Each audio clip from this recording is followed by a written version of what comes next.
everyone, welcome back to Ganesh Shala, myself Babbi Rajput. So in this video lecture, we are going to discuss about the in-text question for the chapter Gravitation. So before starting the questions, let me give you an important information. अगर आपने हमारे Telegram channel को join नहीं किया है तो do join it, ये channel का लिंक है, अदरवाइज आपको लिंक डिस्क्रिप्शन में भी मिल जाएगा. And second, this is the QR code for the Ganesh शाला ब्लॉग. हमारा एक ब्लॉग है जिसमें हम वीडियो लेक्चर प्लस आपको ये जो पीपीटी में पढ़ा रही हूँ ये आपको उस ब्लॉग में मिल जाएगी. ठीक है, so you can follow that blog, right. So let's start with the in text question. So question number 1 is state the universal law of gravitation. आपको यूनिवर्सल लॉ ऑफ ग्रेविटेशन बताना है कि क्या होता है. ठीक है, सो मैंने पहले ही सॉल्व करके रखा है, मैंने वीडियो लेक्चर में भी बहुत अच्छे से आपको समझाया था. And this question is actually very very important, बहुत ही ज्यादा इंपॉर्टेंट है. ये जरूर पूछा जाएगा, इसका डेरिवेशन होता है वो पक्का पूछा जाता है. ठीक है, so this is how you have to frame your answer. देखो आता सबको है, ठीक है, सबको बहुत ज्यादा ज्ञान आता है, पढ़ बहुत लेते हो, लेकिन आंसर राइटिंग है उसी में आप लैग कर जाते हो और मार्क्स आपके वहीं लूज होते हैं, राइट. सो आपको कैसे फ्रेम करना है, this is important, this you have to learn. So according to universal law of gravitation, every body in this universe attract every other body with a force which is directly proportional to the product of their masses and inversely proportional to the square of distance between them. इनके कहने का मतलब ये है, देखो कुछ बच्चे क्या करते हैं, सिंस मैं आपको क्वेश्चन बताती हूँ. आप क्वेश्चन पूछा गया था स्टेट करना है यूनिवर्सल लॉ ऑफ ग्रेविटेशन, तो इतना ही लिख के आ जाते हैं. ठीक है, अब कुछ टीचर्स तो इतने में भी मार्क्स दे देते हैं, but this is not the complete answer. Complete answer आपका ये है, आपको पूरा लिख के आना ये. ठीक है, right. So according to this law, ये लॉ बोल रहा है force is directly proportional. Force क्या है, directly proportional to the product of their masses. मतलब दो बॉडीज हैं, ठीक है, उनके बीच में कितना फोर्स लग रहा है. मान लो ये बॉडी आपकी ए है, ये बी है, ठीक है, तो ये दोनों क्या करेंगे, एक दूसरे को अट्रैक्ट करेंगी. ए का मास m1 है, बी का मास m2 है, तो ये अट्रैक्ट करेंगे एक दूसरे को विद सम फोर्स. तो जो फोर्स है दैट इज डायरेक्टली प्रोपोर्शनल. ये जो साइन होता है ना डायरेक्टली प्रोपोर्शनल का होता है, that is directly proportional to the product of their masses. तो इनके मासेस क्या है, m1 एंड m2, तो इनका हमने क्या कर दिया, प्रोडक्ट कर दिया. ठीक है, तो हमारी फर्स्ट इक्वेशन बन गई. ठीक है, जो कि यहां तक है, directly proportional to the product of their masses. And जो सेकंड स्टेटमेंट है, inversely proportional to the square of the distance between them. ठीक है, अब इसका मतलब क्या है, ये जो दो ऑब्जेक्ट्स हैं ए एंड बी, ये मान लो r दूरी पर एक दूसरे पे रखे हुए हैं. ठीक है, कुछ ना कुछ डिस्टेंस तो होगी इनकी, तो मैंने उसको r मान लिया कि r दूरी इन दोनों के बीच में है. So according to the second statement, force is inversely proportional to the square of distance between them. ठीक है, force is inversely proportional to the square of distance between them. Distance को किससे रिप्रेजेंट कर रहे हैं, r से, तो r का स्क्वायर होगा. ठीक है, और इनवर्सली प्रोपोर्शनल मतलब ये होता है, इनवर्सली प्रोपोर्शनल मतलब 1/b. a is inversely proportional to b तो हम ऐसे लिखेंगे, और a is directly proportional to b तो हम ऐसे लिखेंगे. ठीक है, इनवर्सली प्रोपोर्शनल में क्या होता है, हमारा जो टर्म होता है वो किस में आ जाता है, that is in denominator, right. So inversely proportional हमने देख लिया और डायरेक्टली प्रोपोर्शनल भी देख लिया. अब हम फर्स्ट एंड सेकेंड जो इक्वेशन हमने बनाई है उन दोनों को कंबाइन कर देंगे. सो हमारी एक इक्वेशन बन जाएगी f directly proportional m1 m2 upon r square. ठीक है, एंड जब ये प्रोपोर्शनलिटी साइन हटता है ना, कभी भी आप आगे भी क्लासेस में, हायर क्लासेस में अगर आप साइंस लोगे तो आप ये देखोगे वहां पे बहुत अच्छे से यूज होगा कि जब भी कभी प्रोपोर्शनलिटी साइन हटता है तो एक कांस्टेंट आता है. ठीक है, तो यहाँ पे अगर प्रोपोर्शनलिटी साइन हटाओगे तो कांस्टेंट k आएगा, m1 m2 upon r square, और यहाँ पे जो k है आपका वो g के बराबर है.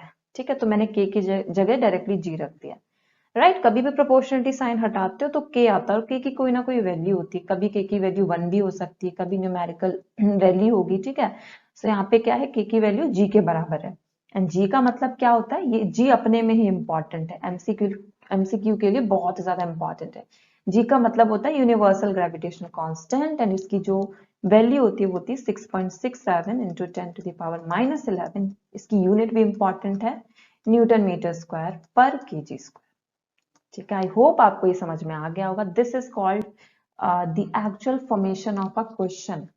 आपको आंसर आता है, ठीक है, बार बार प्रैक्टिस करो and you will for sure get the full marks. अगर आप ऐसा लिख के आओगे तो कोई टीचर आपके मार्क्स काटेगा ही नहीं, कहाँ पे काटेगा. ठीक है, आपने तो एक्स्ट्रा लिख दिया, right. So this is called the proper formation of answer. Question number 2, we have write the formula to find the magnitude of gravitational force between Earth and an object on the surface of Earth. मतलब हमारे पास अर्थ है, ठीक है, अर्थ की surface पे object रखा है, तो अर्थ और उस ऑब्जेक्ट के बीच में कितनी दूरी होगी, अर्थ और उस ऑब्जेक्ट के बीच में कितनी फोर्स लग रही होगी, ठीक है, तो ग्रेविटेशनल फोर्स लगेगी, that is force of attraction. तो आप लिखोगे फॉर्मूला फॉर द ग्रेविटेशनल। अब कुछ लोग डायरेक्ट लिख के आ जाएंगे, नहीं ऐसा नहीं करना, आपको स्टार्टिंग में आपको अच्छे से फ्रेम करना है। Formula for gravitational force between earth and an object on the surface of earth is F is equal to G M M. अब आप इसको ऐसे भी लिख सकते हो, कोई प्रॉब्लम नहीं है, जी m1 m2 upon R square करोगे तो कोई दिक्कत नहीं है, ठीक है। लेकिन हम जब अर्थ की बात करते हैं, किसी भी प्लेनेट की बात करते हैं वर्सेस एक ऑब्जेक्ट की बात करते हैं, तो हम कैपिटल एम उस प्लेनेट के लिए यूज करते हैं, स्मॉल एम उसके उस ऑब्जेक्ट के लिए यूज करते हैं, ठीक है, एंड कैपिटल आर स्क्वायर। आप बोलोगे मैम यहाँ तो स्मॉल आ रहा है, यहाँ कैपिटल क्यों कर दिया? अब ध्यान से सुनना जो मैं बताने जा रही हूँ। सबसे पहले लिखेंगे हम क्या, किसका क्या मीनिंग है। सिंबॉलिक रिप्रेजेंटेशन बहुत इंपॉर्टेंट होती है जब भी आप कोई डेरिवेशन करते हो ना, और डेरिवेशन के बाद आपके पास कोई फॉर्मूला आता है, तो अगर आप उसकी सिंबॉलिक रिप्रेजेंटेशन नहीं लिखते हो तो कुछ टीचर्स होते हैं वो मार्क्स काट लेते हैं, ठीक है। मार्क्स की परवाह नहीं करनी, आपको आना चाहिए कि आंसर लिखते कैसे हैं, प्रॉपर आंसर कैसे लिखते हैं, आपको कॉन्फिडेंस खुद में ही आएगा, ठीक है। तो एक बार देखते हैं। एफ का मतलब होता है ग्रेविटेशनल फोर्स, कैपिटल एम का मतलब है mass of earth, small m का मतलब है मास ऑफ ऑब्जेक्ट, आर का मतलब है रेडियस ऑफ अर्थ। इंपॉर्टेंट है। आप बोलोगे मैम अभी तो आपने आर बताया था, वो क्या था? दो ऑब्जेक्ट्स के बीच की दूरी थी ना आर, लेकिन यहाँ पे तो आपने आर है वो बदल करके रेडियस ऑफ अर्थ कर दिया, क्यों? अब ध्यान से सुनना, ये मान लो अर्थ है, ठीक है, और यहाँ पे आप हो, राइट, ठीक है। सो हम क्या करेंगे, यहां से लेके यहाँ तक की, यहाँ तक की तो दूरी नापेंगे ना, ठीक है। ये पोजीशन आपकी है, तो हम यहाँ से लेके यहाँ तक की तो क्या करेंगे, दूरी नापेंगे ना, तो ये क्या हो जाएगा, रेडियस बन जाएगा अल्टीमेटली, या कैपिटल आर लिख दो आप। तो इसीलिए हम जब लार्ज बॉडीज की बात करते हैं, जैसे किसी प्लेनेट की बात कर ली हमने, या अर्थ की बात कर ली, अर्थ भी एक प्लेनेट है, ठीक है, उस पर कोई बॉडी रखी है, तो हम radius of that planet consider करते हैं, क्योंकि उस टाइम आप एक छोटी सी एंटिटी बन जाते हैं। आप खुद ही सोचो, अर्थ इतनी बड़ी, आप क्या ही हो उसके सामने, राइट। तो उस टाइम हम डिस्टेंस बिटवीन टू ऑब्जेक्ट्स ना लेकर के क्या करेंगे, हम रेडियस ऑफ दैट प्लैनेट उसकी बात करते हैं, right. Now the question number 3, what do you mean by free fall? तो मैंने बहुत अच्छे से समझा था आपको कि दोबारा समझा देती हूँ। एक बिल्डिंग है, राइट, उस पे क्या है, एक मिनट, या ये बिल्डिंग है हमारी, उस पे एक बॉडी रखी हुई है, और अगर हम किसी बॉडी को एक हाइट से फेंकते हैं, ठीक है, towards the centre of earth, towards the centre of earth, right, तो वो फ्री फॉल कहलाता है। जैसे ये मान लो अर्थ है, आप कहाँ रहते हो, अर्थ के बिल्कुल बॉटम में रहते हो? नहीं, हम बॉटम में नहीं रहते हैं, हम मान लो इधर रहते हैं, ठीक है, ये आपके क्लाउड्स बने हुए हैं ऊपर, ठीक है, और ये मान लो बिल्डिंग है। तो आप बिल्डिंग से किसी बॉडी को फेंकोगे तो ये किस किस तरफ मूव करेगी, सेंटर ऑफ द अर्थ की तरफ मूव करेगी, ये सेंटर मान लो, ठीक है। सो सेंटर ऑफ द अर्थ की तरफ कोई बॉडी मूव करती है, जब हम उसको ड्रॉप करते हैं फ्रॉम अ हाइट, तो वो फ्री फॉल कहलाता है। तो यही है, falling of an object from a height towards the earth under the gravitational force of earth. अब आप देखो, इसमें ना डायग्राम भी बना सकते हो ऐसे करके कुछ, राइट। इतना टाइम नहीं लगता डायग्राम सजाना, नहीं आपको कि इसमें कलर वलर करके आ रहे हो, सिंपल समझाने के लिए, यही साइंस होती है कि आप क्वेश्चन को कितने अच्छे से समझा सकते हो, आपने कितने अच्छे से समझा है, right. So, when a body is thrown, या when an object is thrown from a height towards the earth under the gravitational force, gravitational force आपको याद है ना, हमारे अर्थ के आसपास एक ग्रेविटेशनल फील्ड एग्जिस्ट करता है, और उस फील्ड के अंदर अगर कोई भी चीज आती है तो अर्थ उसको अपनी तरफ पुश करने लगती है, ठीक है, सॉरी पुल करने लगती है। So this is called, this is due to presence of gravitational field, और वहां पे ग्रेविटेशनल फोर्स भी एग्जिस्ट करती है। And with that no other force acting on it, मतलब सिर्फ ग्रेविटेशनल फोर्स एक्ट करनी चाहिए, कोई और अदर फोर्स नहीं एक्ट करनी चाहिए, इसको हम फ्री फॉल कहते हैं। एग्जांपल्स जरूर देके आओ, डेफिनेशन के साथ एग्जांपल देते हो तो प्लस पॉइंट मिलता है, ठीक है। सो एग्जांपल्स क्या है, जैसे stone falling from an empty well, ये वेल है, मान लो कुआं है, कुएं के अंदर आपने पत्थर डाल दिया, तो वो भी तो फ्री फॉल हो गया ना, वो भी एक हाइट से जा रहा है towards the centre of the earth under the influence of gravitational force. Next is the ball is thrown in a projectile motion. अच्छा, प्रोजेक्टाइल मोशन आपने नहीं सुना होगा, ये आपका 11th क्लास में आएगा फिजिक्स में। देखो प्रोजेक्टाइल मोशन ये होता है इस तरीके से, ये वाला मोशन, ये जो दिख रहा है ना पाथ, जैसे मान लो आप यहाँ पे खड़े हो, और आपने एक बॉल है वो फेंकी, मान लो क्रिकेट का मैच चल रहा है, तो आप इस तरीके से फेंको, इसको प्रोजेक्टाइल मोशन कहते हैं, ठीक है। स्पेसक्राफ्ट इन कंटिन्यूअस ऑर्बिट, जैसे स्पेसक्राफ्ट है वो किस में मूव कर रहा है, कंटिन्यूअस ऑर्बिट में मूव कर रहा है, ठीक है। एक स्पेसक्राफ्ट है, ऑर्बिट क्या होता है, सर्कुलर पाथ टाइप का होता है, तो स्पेसक्राफ्ट एक कंटिन्यूअस ऑर्बिट में मूव कर रहा है, that is also an example of free fall, right. Now the next is what do you mean by acceleration due to gravity. Acceleration due to gravity को हम स्मॉल g से भी represent करते हैं। क्या होता है ये, when an object falls freely towards the surface of अर्थ, कोई भी ऑब्जेक्ट सरफेस ऑफ द अर्थ की तरफ, मान लो ये हमारी अर्थ है और मान लो यहाँ पे कोई ऑब्जेक्ट था, तो वो सरफेस ऑफ द अर्थ की तरफ मूव कर रहा है फ्रॉम अ सर्टेन हाइट, एक हाइट से हमने ड्रॉप किया, हाइट मान लो, देन इट्स वेलोसिटी चेंजेस, तो इसकी वेलोसिटी होती है वो चेंज होती है। मैंने आपको एक आइडिया बताया था, एक ट्रिक बताई थी कि कभी भी कोई बॉडी अगर इस पॉइंट पे प्रेजेंट होती है तो इस पॉइंट की वेलोसिटी आप हमेशा 0 ले लो। अब अगर बॉडी को नीचे से ऊपर फेंक रहे हैं तो ये वाली बॉडी सॉरी ये वाली वेलोसिटी इसकी क्या हो जाएगी, इनिशियल वेलोसिटी, ये वाली फाइनल, तो फाइनल 0 हो जाएगी, है ना। और मान लो किसी बॉडी को जस्ट अ सेकेंड अपोजिट कर रहे हैं, यहाँ से फेंक रहे हैं ऊपर से नीचे, तो उस टाइम ये वाली वेलोसिटी क्या हुई, इनिशियल वेलोसिटी, जो कि 0 हो जाएगी, और ये वाली फाइनल, तो ये वाली वेलोसिटी आपको हमेशा 0 लेनी है, ठीक है। डिपेंड करता है आपको केस क्या दे रखा है, राइट, उससे आपके आंसर्स होंगे वो बहुत इजी हो जाएंगे। सो वेयर आई वाज, हाँ, सो इसकी वेलोसिटी चेंज होती है हर एक पॉइंट पे, मान लो इस पॉइंट से किसी बॉडी को फेंका नीचे, तो इनिशियल इसकी 0 थी और नीचे आते आते ये इसकी वेलोसिटी बढ़ेगी, ठीक है, हर एक पॉइंट पे बढ़ेगी इसकी वेलोसिटी, राइट। इस वेलोसिटी चेंजेस, तो इसकी वेलोसिटी चेंज होती है, this change in velocity produces acceleration in the object, जिसकी वजह से इसका एक्सेलरेशन होता है वो बढ़ता है, ठीक है, राइट। अगर किसी बॉडी को हाइट से नीचे फेंकेंगे तो उसका एक्सेलरेशन बढ़ता है, किसी बॉडी को नीचे से ऊपर फेंकते हैं तो उसका एक्सेलरेशन घटता है, राइट। इसको हम बोलते हैं acceleration due to gravity, denoted by letter G, G से डिनोट करते हैं, और इसकी वैल्यू होती है 9.8 मीटर पर सेकेंड स्क्वायर, या इसको हम 10 मीटर पर सेकेंड स्क्वायर भी बोल सकते हैं, ठीक है। सो अर्थ में तो हमारी जी की वैल्यू यही रहती है, 9.8 लोगे या 10 लोगे, क्वेश्चन में गिवन है उस हिसाब से ले लेना, नहीं तो आप इन दोनों में से कोई भी वैल्यू है वो ले सकते हो। आई होप आपको ये आंसर समझ में आ गया होगा।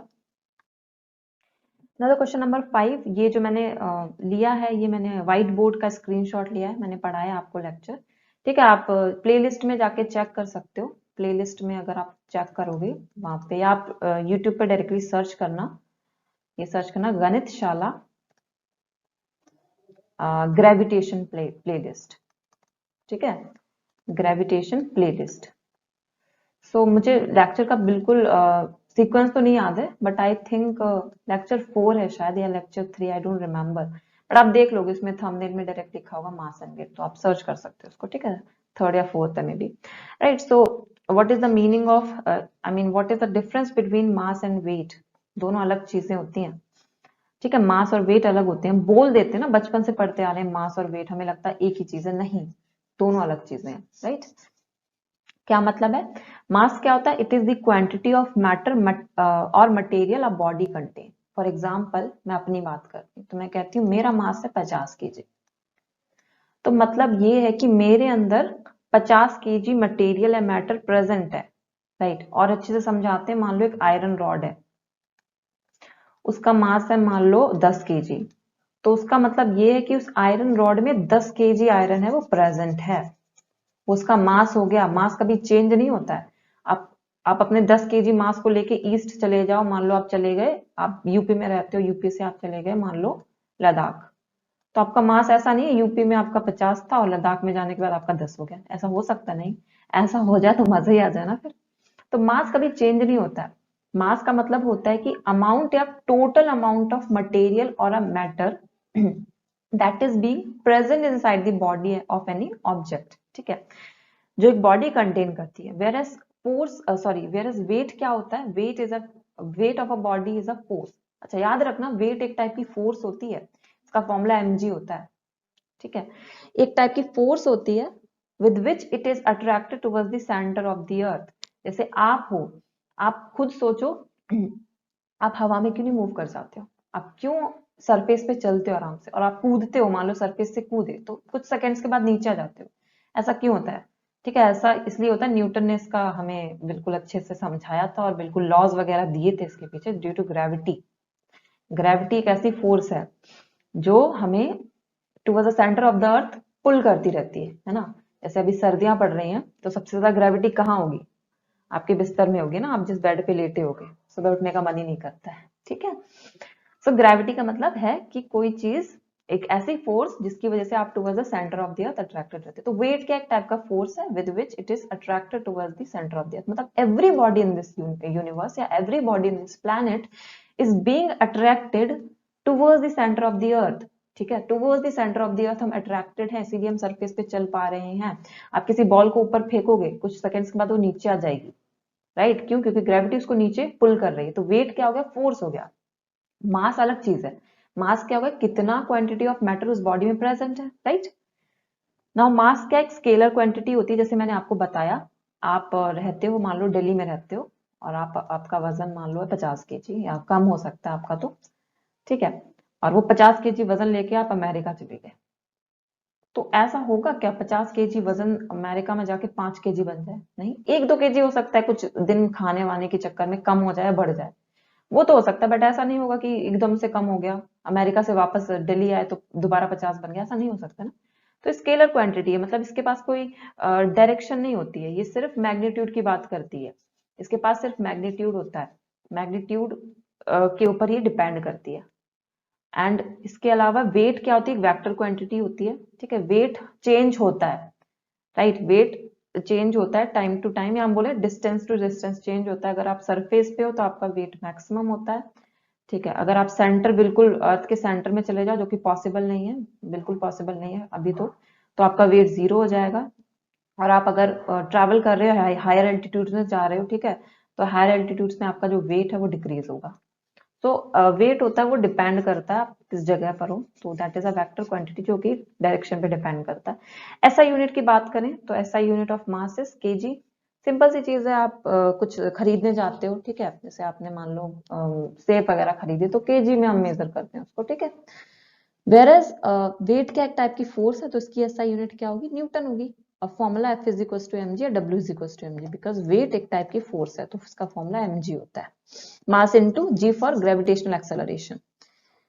Next is mass is a mass of a body is always constant. जैसे मैंने आपको बताया, कांस्टेंट मतलब एक ऐसी चीज, जैसे कुछ लोग के फेसबुक नाम देखना आप, फेसबुक आईडी के नेम कांस्टेंट लिख देते हैं ना, या उनके जो पोस्ट वगैरह होते हैं उसमें कांस्टेंट लिख देते हैं। तो कांस्टेंट का मतलब होता है एक ऐसी चीज जो कभी बदलती ना हो, ठीक है, जो बदल नहीं सकती है, वो कांस्टेंट होती है, कभी चेंज ना हो। It do not changes place to place, तो मास कभी चेंज नहीं होगा। जैसे मैंने आपको एग्जांपल दिया था ना दिल्ली और अमेरिका का। whereas weight of a body is not a constant, ये चेंज होता रहता है। और मास कभी जीरो नहीं होगा, मास कभी भी जीरो नहीं हो सकता है, लेकिन वेट जीरो हो जाता है। मैंने अभी आपको बताया था सेंटर ऑफ द अर्थ में जीरो हो जाता है। सो आई होप आपको मास एंड वेट का जो भी दिक्कतें थी या जो भी कंसेप्ट क्लियरिटी नहीं थी वो आपको अब हो गई होगी। स्टिल आपको कोई भी प्रॉब्लम होती है, कमेंट सेक्शन हमेशा आप लोगों के लिए ओपन है, just do comment. And one more thing, कि आप लोग हो सकता है कि कुछ ओल्ड वीडियोस देख रहे हो। एक्चुअली मुझे एक्सेस नहीं इस चैनल का, ठीक है, मैं किसी और मेल से आपको कमेंट करती हूँ, तो मुझे आपके कमेंट शो नहीं होते हैं। तो अगर आपको कुछ अर्जेंट होता है, कुछ पूछना होता है, तो आप जो न्यू वीडियोस होते हैं ना, बिल्कुल नया वीडियो जो आया है अभी, उस पर जाके कमेंट कर दिया करो, तो वो मैं उसको इजीली चेक कर लूंगी, क्योंकि मैंने बहुत सारे वीडियोस बना रखे हैं, मैं एक एक वीडियो को चेक नहीं कर सकती बार बार, मुझे नोटिफिकेशन शो नहीं होता है, ठीक है। एंड दूसरी चीज है, कुछ बच्चे बोलते हैं मैम मेरा कमेंट पिन कर दो, मेरा कमेंट पिन कर दो। सो इससे मैटर नहीं होता आपका कमेंट पिन होता है कि नहीं, मैं आप सबके कमेंट पढ़ती हूँ, ठीक है।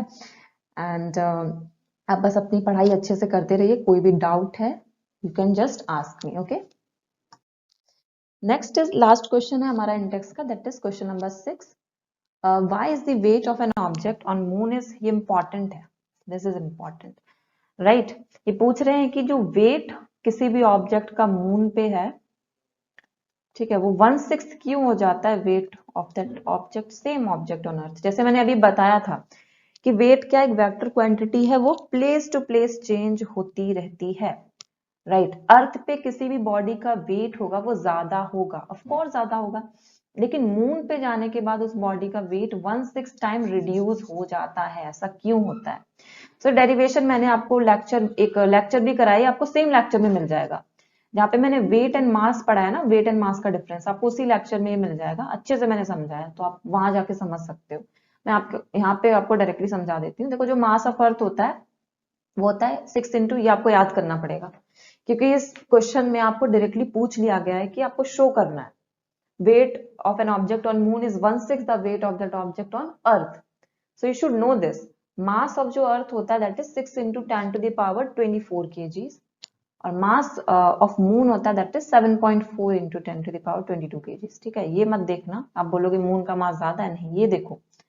ठीक है, कुछ बच्चे आगे का ही देख लेंगे और कहेंगे कि नहीं ये तो ज्यादा नहीं है, ये देखो 10 to the power 22 कम है, 10 to the power 24 ज्यादा होता है। ठीक है, सो मास किसका ज्यादा है, अर्थ का है।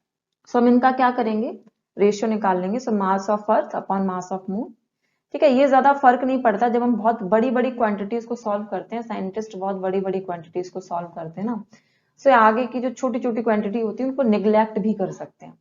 आप सोचो हम पावर में सॉल्व कर रहे हैं कोई चीज, सो ये तो इसके आगे कुछ नहीं है, सो हम इनको निग्लेक्ट कर देंगे और हम सिर्फ इस पे ध्यान देंगे। आप चाहो तो इसको ले सकते हो, आपके लिए प्रॉब्लमेटिक बन जाएगा, हालांकि मत लो इसको। ठीक है, सो हम इन दोनों पावर को ही कंसिडर करेंगे, इनको हम कंसिडर नहीं कर सकते क्योंकि 6 है और ये 7.4 कुछ ना कुछ अप्रॉक्स आ जाएगा, 2 पॉइंट या 1 पॉइंट जो भी कट पिट किया 0 पॉइंट कुछ आ जाएगा। ठीक है, सो इसको कंसिडर मत करो, इसको सॉल्व करो। सो इसको कैसे सॉल्व करेंगे, यहाँ पे मैं बताती हूँ आपको। ये हो जाएगा mass of earth upon mass of moon equals to 10 to the power 24 upon 10 to the power 22। ये पावर ऊपर शिफ्ट हो जाएगी। आपने पढ़ा होगा अगर बेस सेम होते हैं तो क्या होते हैं, तो क्या होती है, पावर है वो सब्ट्रैक्ट हो जाती है। So that is 10 to the power 24 minus 22, that is 10 to the power 2, मतलब 2 जीरो आएंगे, 100 बन जाएगा। सो मास ऑफ मून कितना हो जाएगा, 100 times mass of earth. Mass of अर्थ को इधर शिफ्ट कर दिया। ठीक है, सो आई होप आपको यहाँ तक समझ में आ गया होगा। अब हम आगे बढ़ते हैं एंड आगे क्या है, रेडियस ऑफ, वैसे हम क्या करेंगे, radius of earth and radius of moon का रिलेशन निकालेंगे। तो जो रेडियस ऑफ अर्थ होता है वो आपका 4 टाइम्स रेडियस ऑफ मून हो जाएगा। अब देखो आप इसको सॉल्व भी कर सकते हो, आप इसको नहीं भी सॉल्व कर सकते हो, आप यहाँ से भी शुरू कर सकते हो अपने आंसर को, कोई प्रॉब्लम नहीं है। ठीक है, तो आप अगर याद कर सकते हो तो वेरी वेरी गुड, नहीं तो आप पूरा सॉल्व भी कर सकते हो। वैसे रेडियस ऑफ अर्थ होता है वो 4 टाइम्स रेडियस ऑफ मून होता है। तो यहाँ से समझ में आ गया कि मास भी ज्यादा है मून अर्थ का मून से, एंड रेडियस भी ज्यादा है। सिंपल सी बात है, अगर हम अपना दिमाग भी लगाएं तब भी हमें समझ में आएगा कि मास भी ज्यादा होगा अर्थ का एज कम्पेयर टू मून और रेडियस भी ज्यादा होगा।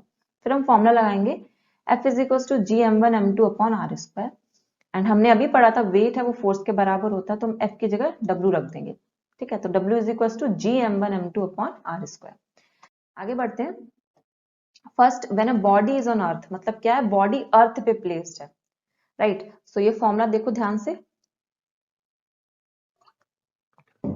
Okay, so weight on weight of earth अगर हम बात करें तो वो क्या हो जाएगा, G m upon R square. ध्यान से देखना है इसको, m का मतलब है मास ऑफ अर्थ। किसकी बात करें, जब बॉडी किसमें है, कहाँ पे रखी हुई है, अर्थ पे, तो हम किस प्लेनेट की बात करेंगे, हम अर्थ की बात करेंगे, हम उसका ही मास लेंगे। और स्मॉल m क्या है, मास ऑफ द बॉडी, ये स्मॉल m है। ठीक है, and r for radius of the earth. Earth की बात करें तो अर्थ का ही रेडियस लेंगे और अर्थ का ही मास लेंगे, और बॉडी भी अर्थ पे रखी है तो हमने स्मॉल m से उसको डिनोट कर दिया। नाउ थोड़ा सा हमने जो प्रीवियसली सॉल्व किया था वो वैल्यूज रख देंगे। हमने सॉल्व किया था मास ऑफ अर्थ है वो 100 टाइम्स मास ऑफ मून हो जाएगा, एंड रेडियस ऑफ अर्थ है वो 4 टाइम्स रेडियस ऑफ मून हो जाएगा। ठीक है, सो G इंटू एम की जगह हम क्या रख देंगे, 100 mm, तो 100 mm इंटू, इसको कुछ नहीं करेंगे, मास ऑफ बॉडी के साथ कुछ नहीं करेंगे, वो बाद में कैंसिल हो जाएगा, तो इसको ऐसे ही रहने देंगे। उसके साथ आप कर भी क्या सकते हो, ठीक है, एंड आर ई, इसकी जगह हम रख देंगे 4। अब यहाँ पे सबसे बड़ी मिस्टेक होती है, बच्चे क्या करते हैं 4rm लिख के आ जाते हैं, नहीं, इसका स्क्वायर भी तो करना है ना आपको, आर स्क्वायर होता है ना डिनोमिनेटर में, तो इसका स्क्वायर करोगे तो 16rm स्क्वायर हो जाएगा। ठीक है, आपको कोई प्रॉब्लम हो रही है अगर इस वीडियो में देखने में, मैं मतलब थोड़ा शॉर्ट में बता रही हूँ, तो आप डिटेल वीडियो जरूर देखना। ठीक है, आपको प्लेलिस्ट में मिल जाएगा, राइट। सो ये हमारा बन जाएगा फर्स्ट इक्वेशन। अब जब हम बॉडी, हमने क्या किया, बॉडी को मून पे ले गए, तो अब हम किसकी बात करेंगे, वेट ऑफ द मून। ठीक है, वहां पे मास ऑफ द मून कंसिडर करेंगे और रेडियस ऑफ द मून। सो यहाँ पे हम कुछ नहीं करेंगे, सिंपल सी जो इक्वेशन बनी है उसको हम सेकंड मान लेंगे, एंड अब हम क्या करेंगे, सेकंड इक्वेशन को डिवाइड कर देंगे फर्स्ट से। तो सेकंड को आप जब फर्स्ट से डिवाइड करोगे तो बहुत सारी चीजें वो कैंसिल हो जाएंगी और बचेगा सिर्फ ये 16/100।